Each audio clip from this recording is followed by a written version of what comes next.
Hey beautiful people, my name's Kristen. I really appreciate you stopping by my channel.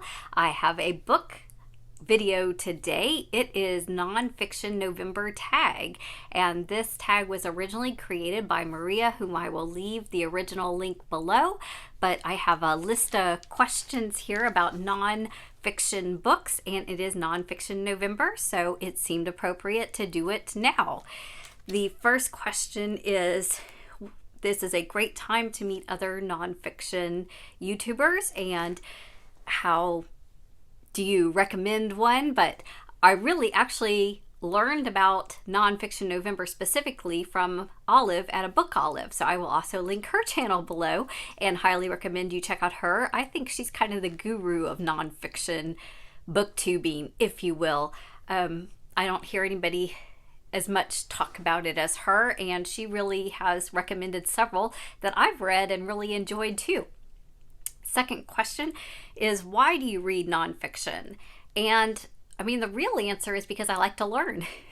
Nonfiction has a deep blessing of teaching us a lot of things through memoirs and biographies and just straight out knowledgeable books, right? And so I first kind of equated nonfiction with textbooks and schooling, and I didn't really gravitate towards them. And then I realized you get to pick.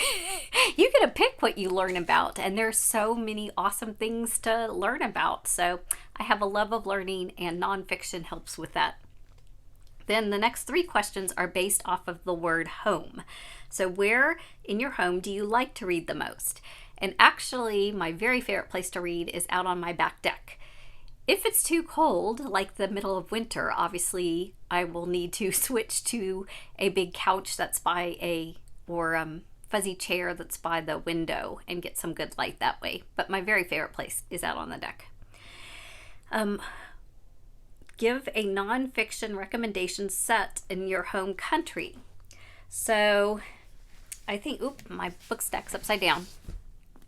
I'm going to go with Mayflower. My home country is America, and this is a nonfiction book about the sailing of the Mayflower, and then even more about the early settlement and all of the early colony days of the Mayflower residents, and it was fascinating. I knew a lot about it, but this book just told it in a lot of gritty details that is just really, really educational and entertaining in a sad way. You know, it was very, very risky to go over on a ship. You kind of basically had a 50-50 chance if you were going to survive, literally. So very fascinating book about our country. If you are into that part of history, I can recommend it. Am I done with home? Yes. No. Which book on your current nonfiction TBRs or to be reads relate to the word home that you are the most excited about? So since it didn't say it had to be our home, I went ahead and picked A Whole Life. This is a book that I picked up at the Dollar Tree.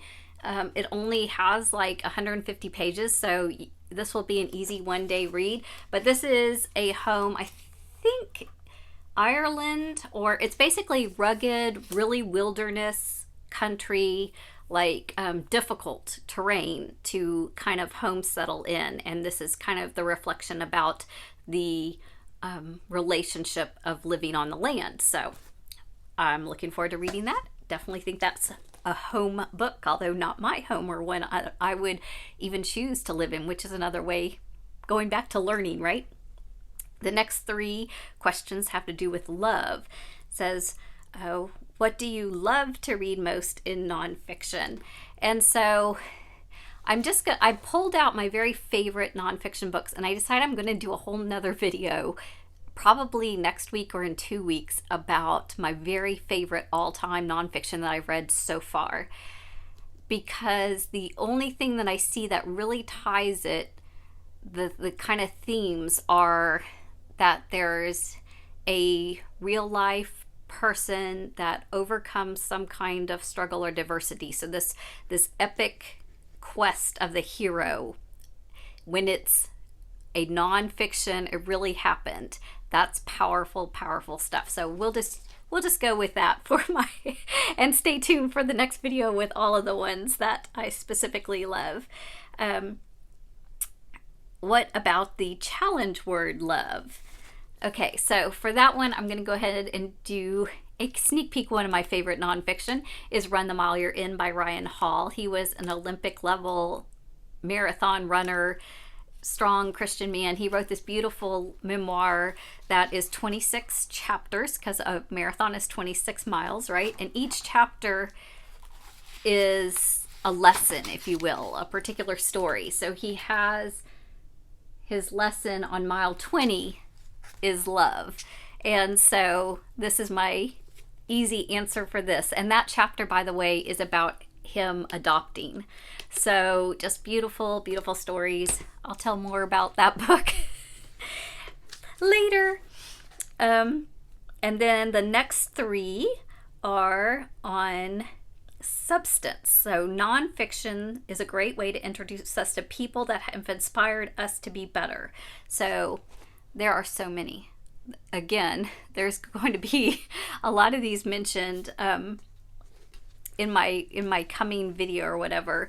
So here's one that I haven't read that I'm excited to read, and that's Rin Tin Tin. This is a book by Susan Orlean. She wrote the library book and The Orchid Thief, which were great, but I haven't read this one yet, and it's about the life of Rin Tin Tin. And y'all, let's be real.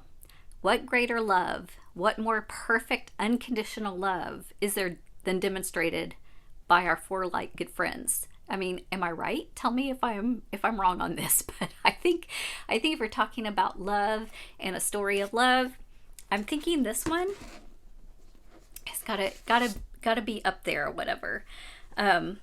So on the biography though, that was actually my previous question for love. On my biography about a person who kind of inspired me, I'm going to go with It's by what's the story in the American's Greatest Running Legends, Steve Prefontaine by Tom Jordan. So I just have had such a spiritual relationship with running. I've never been a great runner. My eldest son made it to states. He was the 29th fastest teenager in the state his senior year.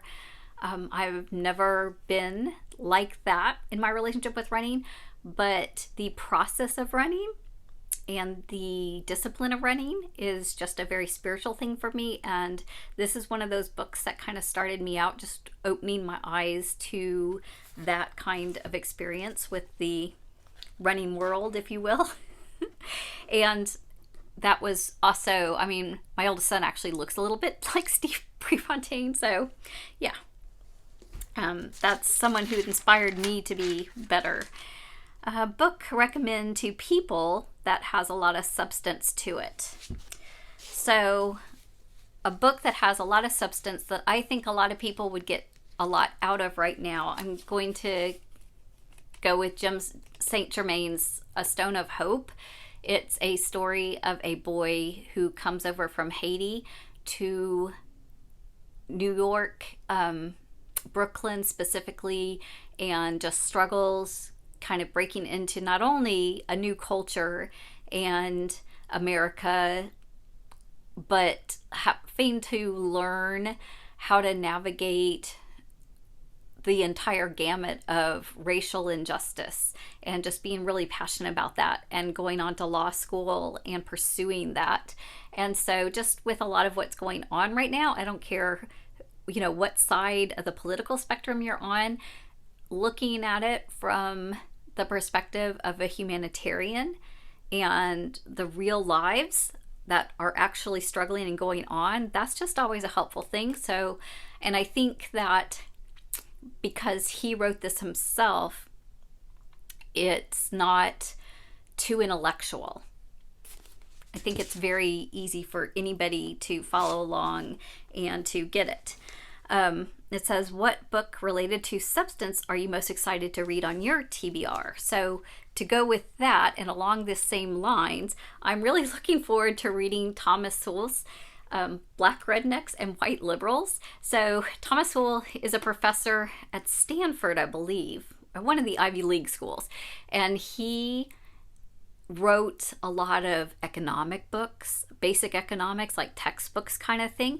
But what I just love about his writing is that it's such complex concepts, but he breaks it down very understandable. You know, he's always giving examples of mail service or the social security system or the pizza delivery, or, you know, just breaking it down into things that I can just really wrap my brain around and understand the larger concepts about what's going on.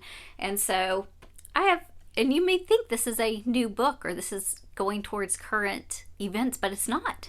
This one was 2005, y'all. So he's written a ton, and I've read very little in numbers of what he's written. But if you're interested at all in economics and, you know, those kind of concepts, pick up a Thomas Sowell. Scholarship is the next three. So on nonfiction, it can teach us a lot. What subjects or topics have you learned about because of reading?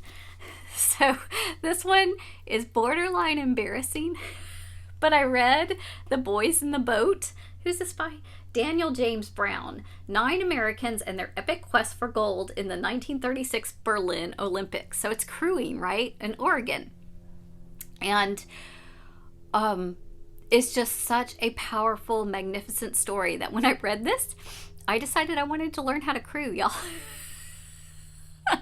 So I actually, for my vacation, took a bunch of time off and took lessons and learned how to crew. I spent a summer crewing because I read this book. So I learned about the art and the history and this specific team, and it was so powerful that I used my vacation time and learned how to crew myself. So yeah, I wasn't good, y'all, but I enjoyed it. So scholarship. What book would you recommend that could teach somebody else something?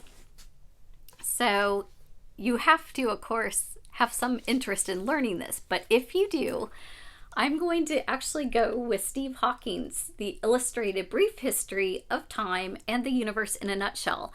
So if you have any interest in space or the universe or atoms and molecules and, you know, the makeups of matter itself, the time parallel continuum, wormholes, space travel, anything like that. He does a brilliant, this particular book is a beautiful copy with like lots and lots of illustrations and pictures that make it even easier to see, but lots of mentions of like Star Trek, how this could happen or this couldn't happen, and talking about the different, you know, quantum physics, and actually I want to reread this at least one more time, if not 2 more times, because I think I would keep on learning. You know, you get to the point where you're saturated in learning and you can't fit anything else in your brain about it. But I just was renewed in so many things that I had learned in school, and then it expanded, and it was great, and it was a great ride. What book related to scholarship are you most excited to read? So on the learning and scholarship, I'm going to go simple now and say Cork, Dork. This is a book, Bianca Bosker, about wine and becoming that connoisseur that actually, there is a very, very stringent test. Like you have to be able to sniff or taste and like know all this stuff like regions, and it's a fascinating culture around wine. And so I don't know how much of this book is going to be, or how in depth this particular book will be about all that, but I'm really fascinated and interested, and I hope to learn something. So this is the one I'm most excited about on my TBR for nonfiction, for learning something new. So the last thing is, who do you want to tag?